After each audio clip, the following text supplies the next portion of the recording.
తులారాశి వారికి ఈ వారం జరగబోయే శుభాశుభ ఫలితాల విషయానికి వస్తే ముఖ్యమైన కార్యక్రమాలు సకాలంలో పూర్తి చేసే ప్రయత్నం చేస్తారు.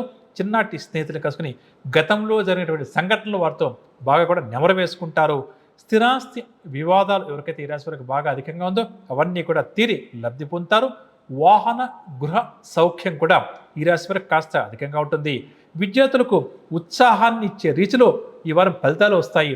దీనివల్ల భవిష్యత్తు ప్రణాళిక రూపొందించే పనులు విద్యార్థులు నిమగ్నమవుతారు. ఆర్థిక పరంగా చూస్తే కొంతకాలంగా ఉన్న ఆర్థిక ఇబ్బందులు తొలగుతాయి. రుణాలు కూడా కొంతవరకు తీర్చగలుగుతారు. అలాగే కొంతమంది వ్యక్తుల వద్ద కానీ సంస్థల వద్ద కానీ డబ్బు ఏదైనా నిలిచిపోయి ఉంటే కొద్దిగా ప్రయత్నం చేసుకుంటే అది చేతికందే అవకాశం కూడా ఉంది అని చెప్పవచ్చు. కుటుంబ పరంగా చూస్తే కుటుంబ సభ్యులతో ఈ వారం అంతా కూడా ఉత్సాహంగా ఉల్లాసంగా గడుపుతారు.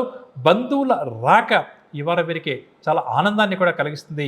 బంధువులతో అదేవిధంగా విందు వినోదాల్లో కూడా పాల్గొంటారు అని చెప్పవచ్చు.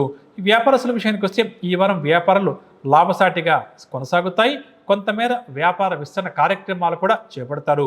ఉద్యోగస్తుల విషయానికి వస్తే ప్రధానంగా కూడా ఉద్యోగ జీవితం సాఫీగా సాగుతుంది.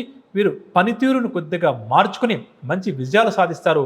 అధికారుల యొక్క మెప్పును కూడా అందుకుంటారు అని చెప్పవచ్చు. రాజకీయవేత్తలు, వైద్య రంగం వారు, ఐటీ రంగం వారికి విదేశీ సంస్థల నుంచి ఆహ్వానాలు అంతాయి. అటుపై ప్రయత్నాలు కూడా చేస్తారని చెప్పవచ్చు. మహిళలు ఈ వారం నూతన ఉత్సాహంతో ముందుకు సాగి మంచి విజయాలు సాధిస్తారు.